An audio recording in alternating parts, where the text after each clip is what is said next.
Hello friends, welcome to my channel excellent coaching. Depression से start करते हैं आज।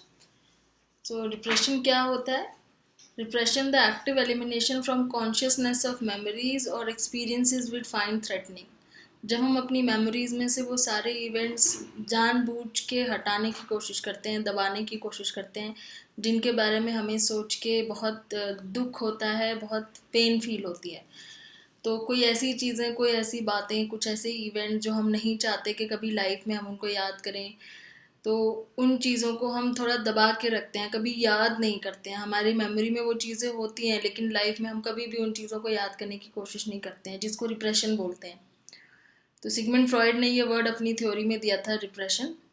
And in his view of the causes of psychological disorder, मतलब ये बोलते हैं कि साइकोलॉजिकल डिसऑर्डर्स जो होते हैं लोगों को, वो इसी वजह से होते हैं क्योंकि वो बहुत सारी चीज़ें रिप्रेस करके रखते हैं। वो चीज़ें जो बोल के अपना मन हल्का करके खाली कर देनी चाहिए, उल्टा उनको लोग दबा के रखते हैं। और वो भूलते नहीं हैं कभी, लेकिन उन्हें लगता है कि वो भूल गए हैं, लेकिन वो सारी चीज़ें अंदर ही अंदर उनके प्रॉब्लम क्रिएट करती रहती है, साइकोलॉजिकल डिसऑर्डर्स क्रिएट करती रहती है। तो उसको बोलते हैं रिप्रेशन। तो फ्रॉइड कहते हैं कि जो रिप्रेस्ड मेमोरीज हैं, they are pushed into hidden recesses of the unconscious mind. कि ये जो मेमोरी हम जितना दबाते जाते हैं, वो उतना ही हमारे अनकॉन्शियस माइंड के अंदर अंदर अंदर जाके छुप जाती हैं, और वहाँ पे वो बढ़ती रहती हैं और साइकोलॉजिकल प्रॉब्लम्स क्रिएट करती हैं। अभी कैसे ठीक करते हैं? फ्रॉइड की साइकोथेरेपी में ये क्या करते थे कि उन्हीं चीज़ों को बाहर लेके आते थे कॉन्शियस माइंड में। तो उन्हीं चीज़ों को याद दिलाना, बार बार पूछ पूछ के किसी तरीके से उन बातों को याद दिलाते थे, ताकि वो चीज़ें बाहर निकलें और बाहर निकल के वो प्रॉब्लम ख़त्म करें। Existence of repression is widely accepted by psychologist and psychiatrist. सारे साइकोलॉजिस्ट और साइकेट्रिस्ट इस चीज़ को मानते हैं कि हम हर कोई ना कोई बात ऐसी होती है या कोई ना कोई मेमोरी ऐसी होती है जिसको रिप्रेस करके रखता है, जिसको वो कभी याद नहीं करना चाहता। जैसे कोई एग्जांपल ले लो यहाँ पे, जैसे किसी के साथ चाइल्डहुड में कोई सेक्सुअल अब्यूज़ हुआ हो, तो वो उस चीज़ को कभी याद नहीं करना चाहता, तो वो उसको रिप्रेस करके रखता है। Repression has sometimes been offered as explanation for the fact that abused person fails to remember their terrible experiences. तो क्या होता है, उस चक्कर में हम अपनी उन बातों को भूलने की कोशिश करते करते इतना अंदर दबा देते हैं कि वो याद नहीं हो पाती हैं। कॉन्शियसली हम नहीं याद कर पाते जब तक एक थेरेपी के थ्रू हमसे केयरफुल क्वेश्चनिंग के थ्रू ना निकलवाई जाए। तो उसके लिए बहुत इम्पॉर्टेंट थेरेपी करनी पड़ती है। ट्रेन थेरेपिस्ट होते हैं जो केयरफुली हमसे वो बातें निकलवाते हैं। इसमें केयरफुल होना बहुत ज़रूरी है, क्योंकि अगर आपने कुछ गलत तरीके से कोई बात याद दिलाने की कोशिश की, तो हो सकता है वो उस पर्सन को आप ठीक करने के बजाय और ज़्यादा डैमेज कर दो उसको। So, more to the point, are the memories reported during therapy are really accurate? Did such person really experience these devastating events once they could not remember until have to do so by the therapist? तो ये कह रहे हैं कि जो therapist उनको याद दिलाते हैं, तो क्या ये एक्चुअली में उनके साथ हुआ होता है? ये क्या सच की मेमोरीज होती हैं, सच के इवेंट्स होते हैं, कि वो बना के बोलते हैं? So this is a complex question. Many of these cases occurred so long ago that concrete objective evidence is difficult. इसमें ये कह रहे हैं कि देखो, जो वो बातें बताते हैं उसका कोई एविडेंस तो होता नहीं, क्योंकि ये बहुत पहले हुआ होता है उनके साथ, तो कोई एविडेंस नहीं होता इसके ऊपर। In addition, as noted by Loftus, a leading expert on memory, there are several reasons for viewing at least some of this claim with healthy degree of skepticism. तो लॉफ्टस ने कुछ ऐसे रीज़न दिए है कि हमें क्यों इन चीज़ों पे डाउट करना चाहिए। पहला इन्होंने बोला है कि despite its widespread acceptance, there is still very little scientific evidence for the existence of repression. कह रहे हैं कि मान लिया कि सारे साइकोलॉजिस्ट और सारे साइकेट्रिस्ट इस चीज़ को एक्सेप्ट करते हैं कि रिप्रेशन होता है, पर उसका कोई साइंटिफिक एविडेंस तो नहीं है ना। आप साइंटिफिकली उसको कैसे प्रूव करोगे कि रिप्रेस्ड जो वो बता रहा है, सब्जेक्ट है, जो पार्टिसिपेंट है, वो जो बता रहा है वो सही बात है या वो बना के बोल रहा है? Most support for the theory of repression derives from case studies. While these are often fascinating, they do not, as we see in chapter 1, provide conclusive scientific evidence. तो क्योंकि केस स्टडीज़ के बेस पे ही repression की theories हैं सारी, और जो Freud थे वो भी केस स्टडीज़ करते थे अपने क्लाइंट्स पे। और केस स्टडी में कोई साइंटिफिक एविडेंस तो होता नहीं है, तो इसलिए इसके ऊपर थोड़ा डाउट करना लॉफ्टस के अकॉर्डिंग ज़रूरी है कि एक्चुअली में ये रिप्रेशन होता भी है या नहीं है। इसकी कोई वैलिडिटी नहीं है, कोई एक्सपेरिमेंटल रिसर्च नहीं है इसके ऊपर। सेकंड कह रहे हैं कि many therapist believe strongly in the existence of repression and in its role in psychological disorder indicate that in some instances at least therapists may have acted in ways that lead clients to report repressive memories even if they don't really have them। अब ये भी हो सकता है, बिल्कुल ठीक बात है कि जैसे कि लॉफ्टर्स कह रहे हैं कि इतने ज़्यादा बिलीव करते हैं थेरेपिस्ट इस चीज़ में कि वो जानबूझ के हो सकता है कई बार इतना फोर्स कर देते हो क्लाइंट को कुछ ना कुछ याद करने के लिए कि वो क्लाइंट जो है ना नहीं भी होते हुए वो चीज़ें बोल देते हैं। मतलब क्लाइंट की कोई ऐसी मेमोरी नहीं होगी फिर भी वो कुछ ना कुछ बना के बोल दें, क्योंकि थेरेपिस्ट बार बार उस चीज़ को इंडिकेट कर रहा है कि आपके अंदर कोई ऐसी चीज़ है, कोई आप छुपा रहे हो जिसकी वजह से आपको प्रॉब्लम हो रही है, कोई तो मेमोरी है आपकी। तो अगर बार बार आपको थेरेपी में कोई ये चीज़ बोली जाए तो हो सकता है कि आप भी कभी एक पॉइंट पे आके बना के बोलने लग जाओ कि हाँ हो सकता है मेरे अंदर हो। तो इस केस में क्या है कि थेरेपिस्ट उसको सजेस्ट कर रहा है कि आपके अंदर मेमोरी है, तो वो आप कैसे बिलीव कर लोगे कि वो रियल है। वो तो हो सकता है कि थेरेपिस्ट की वजह से बोलने लग गया हो, क्योंकि वो उसकी सजेशंस में आता जा रहा है, वो रोज उससे मिल रहा है, रोज थेरेपी करवा रहा है, तो उसके सजेशंस में आता जा रहा है। So for example, a therapist who believe in powerful impact of repressed memory might say something like this। अब एग्जाम्पल दिया है कि जैसे थेरेपिस्ट कैसे बोलते हैं, You know, in my experience, a lot of people who are struggling with the same kind of problem as you had painful experiences as children. They were beaten or even molested. I wonder if anything like that ever happened to you। अब एक therapist है वो अपने client को ऐसे बोलेगा कि मैंने बहुत सारे ऐसे केसेस सॉल्व किए हैं जिसमें मेरे क्लाइंट को बचपन में कोई ऐसी प्रॉब्लम होती थी, जैसे उनको मारा जाता था, मोलेस्ट किया जाता था, वही एक्सपीरियंसेस उसके रिप्रेस्ड हैं मेमोरी में, तो क्या आपको भी क्या पता ऐसी कोई प्रॉब्लम हो। इस तरीके से बोलते हैं थेरेपिस्ट। अब जब इस तरीके से बोला जाता है तो इसको डिमांड करेक्टरिस्टिक बोलते हैं, कि वो डिमांड कर रहे हैं उस टाइप की चीज़ अपने क्लाइंट से कि वो कुछ बोले, अपने मेमोरी में से निकाल के कुछ ऐसी बातें बताए जो बचपन में उसको प्रॉब्लम कर सकती हैं। तो प्रेशर डाल रहे हैं थोड़ा सा क्लाइंट पे। सम क्लाइंट्स में begin to search for the memory of client. क्या करेगा वो, याद करने की कोशिश करेगा, कुछ ना कुछ याद करने की कोशिश करेगा कि क्या मेरे साथ ऐसा हुआ था, अपनी बचपन की यादों में ढूंढेगा कुछ ना कुछ इवेंट वो बताएगा और उससे उनका प्रूफ हो जाएगा कि रिप्रेशन है। तीसरा लॉफ्टर्स कह रहे हैं even if they are not undergoing therapy and do not hear their therapist talk about repress memory, many people may be influenced by media reports that both early sexual abuse and repressed memory of these experiences are quite common।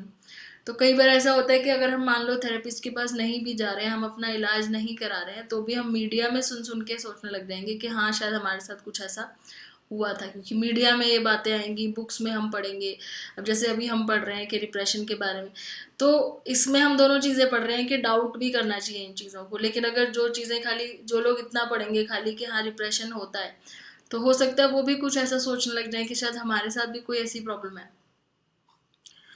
So finally growing evidence suggest that repression of truly traumatic events are rare. तो जो truly traumatic events का होता है ना, जो actually में किसी के साथ हुआ हो, वो बहुत कम है, बहुत रेयर है। And such events are simply too disturbing and generate too many intrusive thoughts to be entirely pushed। मतलब ये कह रहे हैं लॉफ्टर्स की अगर कुछ एक्चुअली में ऐसा होता है ना, तो वो इतना ज़्यादा इंटेंसिव होता है कि वो टोटली आप पूरे मेमोरी में दबा के भूल नहीं जा सकते उसको। अगर किसी के साथ कुछ ऐसा ट्रोमेटिक कुछ हुआ है तो वो इतनी आसानी से उसको भूल नहीं सकता है कि वो उसको अपनी मेमोरी में रिप्रेस कर दे और भूल जाए। दोनों तरीके से डाउट है कि रिप्रेशन हो भी सकता है, नहीं भी हो सकता है। There is no doubt that childhood sexual abuse is a disturbingly frequent occurrence. However, there do seem to be sufficient questions about the nature of repression. So, as Loftus has put it, we must be careful to avoid assuming that all reports of repressed memory of childhood abuse are accurate। तो Loftus कह रहे हैं कि ज़रूरी नहीं है कि 100% ही गलत हो सकता है किसी किसी केस में रिप्रेशन होता हो, लेकिन हमें फिर भी उसको थॉरोली चेक करना ज़रूरी है। तो रिप्रेशन के बाद फिर आता है इंटेंशनल फॉरगेटिंग। इंटेंशनल मतलब जानबूझ के भूलना कोई चीज़। रिमूविंग inaccurate और यूजलेस इंफॉर्मेशन फ्रॉम मेमोरी। अब यहाँ से इन्होंने एक स्टोरी से शुरू किया, जैसे suppose that after shopping at a large mall you walk into the parking lot to find your car and you head for the location where you remember parking it only to find it's not there। तो ऐसा बहुत बार हुआ भी होगा बहुत लोगों के साथ कि आप मॉल से आए और आपने वहाँ गए जहाँ आपने पार्क की थी और वहाँ पे आपको वो कार नहीं मिली जहाँ आपने पार्क की थी। सो you say to yourself, that's where I parked last time I was here, now where did I put it this time? And then you try to push out your mind the memory of where you parked your car before so you can remember where it is today। In situations like this you are engaging in intentional forgetting। तो अब इसमें क्या है कि वो कह रहे हैं कि फिर आप याद करने की कोशिश करते हो कि लास्ट टाइम मैंने कहाँ की थी, और उसके अकॉर्डिंग फिर आपको ये ध्यान आता है कि आज आपने कहाँ पार्क की है। तो ये इंटेंशनल फॉरगेटिंग का केस है। You try to remove or at least ignore some information in long term memory, not because you find it to be frightening or painful as in repression, but simply because it is inaccurate. तो अब क्या है, आपके mind में एक तो पुरानी चीज़ याद है कि आपने पिछली बार जो पार्किंग की थी, आप उसको भुलाने की कोशिश कर रहे हो क्योंकि अब उसकी ज़रूरत नहीं है। अब आपको ये याद करना है कि आज आपने कहाँ पार्क की थी। तो कुछ चीज़ें आप जानबूझ के भूल रहे हो, इसलिए नहीं क्योंकि वो पेनफुल है, बल्कि इसलिए क्योंकि अब आपको उसकी ज़रूरत नहीं है, वो यूजलेस है। तो उसकी वजह से आपको अभी याद करने में प्रॉब्लम हो रही है, तो उसको भुलाना ज़रूरी है। सो इसको बोलते हैं intentional forgetting. During trials, for instance, jurors are sometimes told by the judge, strike that information from the record, pay no attention to it।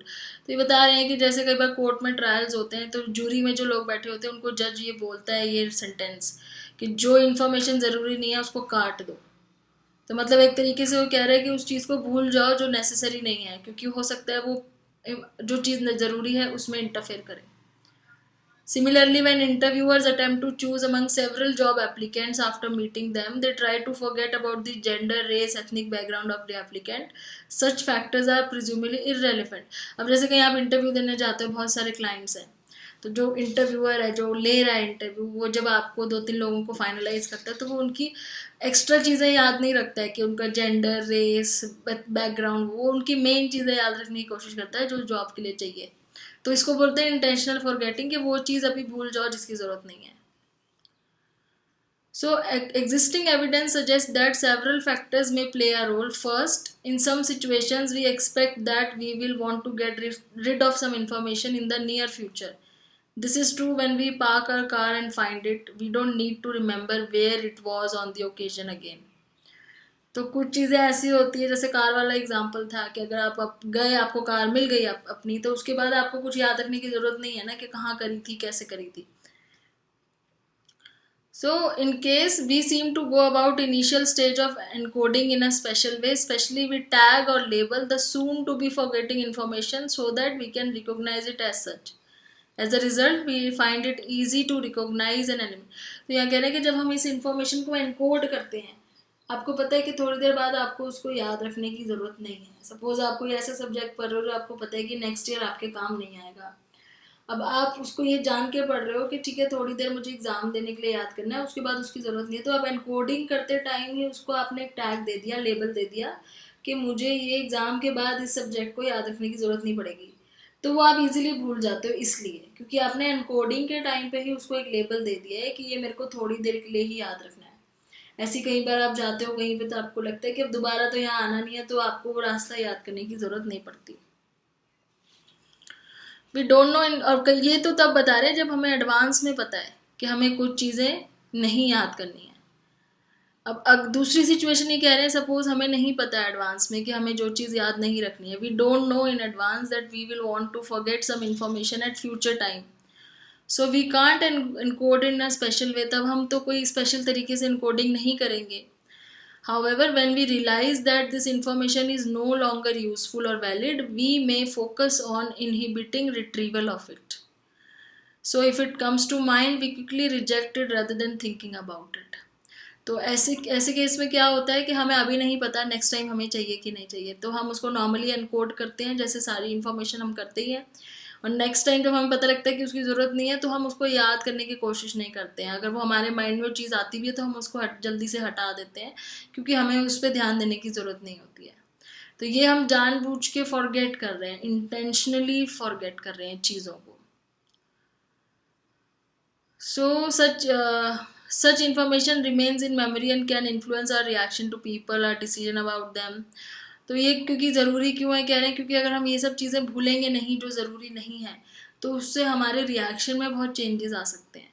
Suppose आप अपने फ्रेंड्स बनाते टाइम उनकी इन चीज़ों पे ध्यान दोगे कि वो कौन सी रेस से आते हैं, कौन सी बैकग्राउंड से आते हैं, जो चीज़ें ज़रूरी नहीं है उसको भी आप याद रखोगे तो आपके हो सकता है रिएक्शंस में कुछ चेंजेस हो, उस तरीके से आप ना रिएक्ट करो जितना आप वैसे करते हो जब आप इन चीज़ों को ध्यान में नहीं रखते हो। तो इसलिए एक अनवांटेड जो जैसे कहते हैं ना, जो ट्रैश होता है उसको रिमूव करना ज़रूरी है, क्योंकि वो नेगेटिवली आपके बिहेवियर को इफ़ेक्ट कर सकता है।